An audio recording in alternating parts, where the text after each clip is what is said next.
सबसे पहले स्वामी चक्रपाणी जी महाराज आपके पास आ रहा हूं, क्योंकि आप तो पक्षकार भी रहे हैं, आप तो लगातार अयोध्या के अंदर डटे रहे हैं, मंदिर बनाने को लेकर डटे रहे हैं, लड़ते रहे हैं, सारी चीजें आपने देखी है। यहां एक बहुत ही बड़ा विषय है कि रामलला का ट्रस्ट और उस ट्रस्ट पर ट्रस्ट, कि उस ट्रस्ट पर भी ट्रस्ट करने की स्थिति है। मतलब एक ट्रस्ट तो था ही, अब उस पर ट्रस्ट कैसे बना रहे, ये एक बड़ा गंभीर विषय खड़ा हो गया है। क्योंकि 2 लोगों का इस्तीफा हो गया है, कहा जा रहा है कि भाई क्योंकि उनकी देखरेख में हुआ था। कुछ लोग स्वामी जी जेल चले गए हैं और कुछ लोग जेल जाने की तैयारियों में होंगे, क्योंकि अभी तो और जगह कार्रवाई होंगी। लेकिन आप एक चीज, मेरा एक विषय इसमें थोड़ा सा अलग है कि आज जो भी चीजें हुई हैं उसे लेकर आप क्या सोचते हैं, आपकी उस पर प्रतिक्रिया क्या है, एक बात।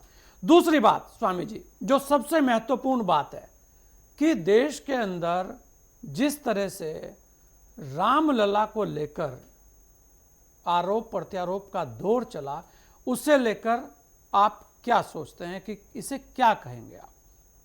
क्योंकि यहां पर और भी बड़े बड़े ट्रस्ट हैं, और रामलला का जो ट्रस्ट था वो कोई छोटा मोटा विषय नहीं था, वो हर किसी की वहां आत्मा बसती है, वो आस्था है, सनातन की आत्मा है वहां। जी स्वामी जी।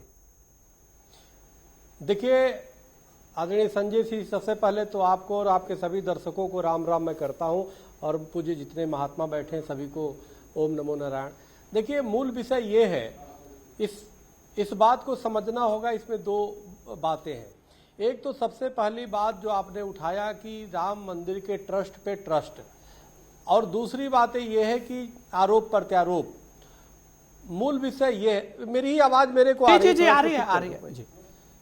इसमें मुख्य विषय यह है, देखिए इसमें कोई दो रानी एक साधारण सा ट्रस्ट नहीं है, बल्कि देश और विदेश और पूरे विश्व के तमाम हिंदू श्री राम जन्म भूमि के प्रति हर व्यक्ति कहीं न कहीं जुड़ा हुआ है। और सभी हिंदुओं की राम के प्रति जो आस्था है वो आपने देखा 1528 में जब मीर बाकी ने राम मंदिर को तोड़ा, उसके बाद अनेक संघर्ष हुए, अनेक आंदोलन हुए, और हिंदुओं ने अपनी जान की कुर्बानी दिया, अपने आप को जो है प्राणों की न्यौछावर कर दिया, और अनवरत लेकिन युद्ध जारी रहा। 1949 में सबसे पहले अयोध्या श्री राम जन्मभूमि का केस जो है हिंदू महासभा ने डाला, उसमें निर्मोही अखाड़ा और सब तमाम तरह के पक्षकारों ने एक लीगल लड़ाई शुरू की, और जिसके बाद आप सर्वोच्च न्यायालय से निर्णय पूरी दुनिया जानती है कि आया। उसके बाद केंद्र सरकार ने एक ट्रस्ट बनाया। अब सवाल इसी बात का है कि देखिए इसमें कोई दो राय नहीं, ट्रस्ट में जो भी जो अनियमितताएं हुआ है उस मंदिर में, वो मंदिर मैंने पहले ही बताया कोई साधारण ट्रस्ट नहीं है, बल्कि विश्व का एक आस्था का केंद्र है, और सबके सहयोग से वो मंदिर बना है। चाहे गरीब रहा हो तो भी 1 रुपया दिया है, या श्रम दान किया हो, या अमीर रहा हो तो भी वो अपनी श्रद्धा और आस्था का प्रदर्शित किया है। इसलिए उस पर जब प्रश्न उठता है तो स्वाभाविक है कि वो दूर तक जाता है, क्योंकि भगवान राम की अगर परिकल्पना देखिए, वहां पे राम राज्य में क्या किसी के द्वारा चोरी की आप कल्पना कर सकते हैं क्या? और यहाँ पे भव्य राम मंदिर में जिस प्रकार से अनवरत चोरी, मात्र 45 दिन के सीसी कैमरे में 90 चोरी का वीडियो मिला है। अब पीछे का तो काट ही दिया गया, अब काटने वाला और डिलीट करने वाला या गायब करने वाला सीसी कैमरा ये भी भूल गया कि जो भगवान के मंदिर में बैठा हो शायद भूल गया कि अरे भाई भगवान चित्रगुप्त महाराज के सीसी कैमरे 24 घंटे चालू रहते हैं, भाई यहाँ से बच जाएगा वहां से थोड़े बचेगा।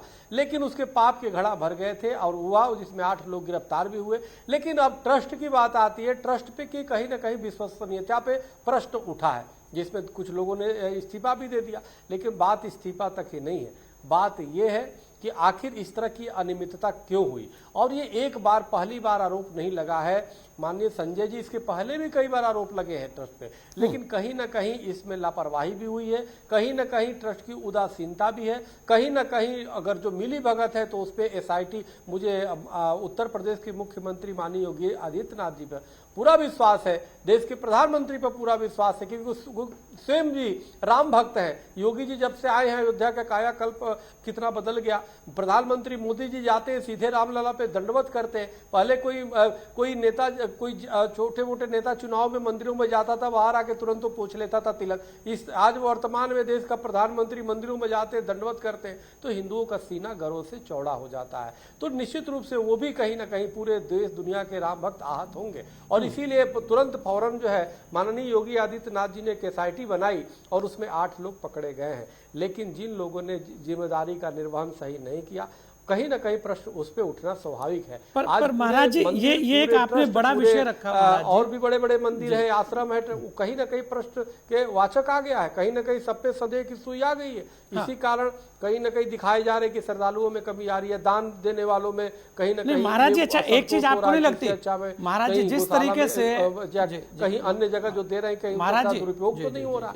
क्योंकि हमसे कई लोग प्रश्न आकर के करते हैं कि स्वामी जी वहां पे गौशाला में दे रहा था, वहां भी पैसा उन्होंने हमको रसीदी नहीं दिया। तो अब कहीं ना कहीं इसके द्वारा एक सबक लेने की भी आवश्यकता है, पारदर्शी होने की आवश्यकता है, बिल्कुल सूचिता की आवश्यकता है, क्योंकि सूचिता की आवश्यकता है महाराज धर्म जी। में आदरणीय संजय जी जानते, चित्र की पूजा नहीं होती, चरित्र की हुआ करती है। भगवान राम कोई मात्र चित्र नहीं है, बल्कि एक चरित्र है, जिन्होंने एक राजा के रूप में, एक पुत्र के रूप में, एक वनवासी के रूप में आदर्श प्रस्तुत करने का काम किया। और उस आदर्श पे हमें जो है हर व्यक्ति को कम से कम पूरा नहीं तो थोड़ा तो अगर आ जाए तो जीवन सफल हो जाता है। तो इसलिए मेरा मानना है ये जो हुआ है, और दूसरी उसके बाद जो राजनीतिकरण हुआ है, उसी पर मैं आ रहा था जी, बिल्कुल कि किस प्रकार से इस पे सत्ता पक्ष को और विपक्ष की जो वो हो गई है, ये बड़ा दुर्भाग्यपूर्ण। कहीं ना कहीं जो विपक्षियों को उनका मौका मिल गया, उनको तो मौका चाहिए ही।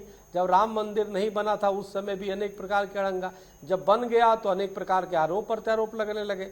तो वो सुंदरकांड में है ना, रामचरितमानस में, जह जप यज्ञ योग मुनि करई तह मारिच सुबाऊ डरई देखत यज्ञ निशाचर धावही करई उपद्रव मुनि दुख पावई। जब विश्वामित्र मुनि यज्ञ अनुष्ठान करते थे, अनेक प्रकार के विघ्न डालने वाले लोग असुर आ जाते थे और वो विघ्न डालते थे, जिसको राम और लक्ष्मण जी ने उसको असुरों को संहार करने का काम किया। तो यहाँ भी अगर विघ्न डालने वाले लोग आ रहे हैं, विघ्न डाल रहे हैं, चाहे चोरी करके डाल रहे हो या बेवजह मंदिरों को प्रश्न खड़ा करके आ रहे हो, या हिंदू सनातनी कोई विरोधी हो जानबूझ करके हिंदू सनातनी को घेरने के कार्य कर रहा, तो देश के जनता या स्वयं सरकारें उस पर कार्य करेगी और हमें लगता है लोग बेनकाब होंगे। और जो भी है परमात्मा भी बेनकाब होने भी चाहिए।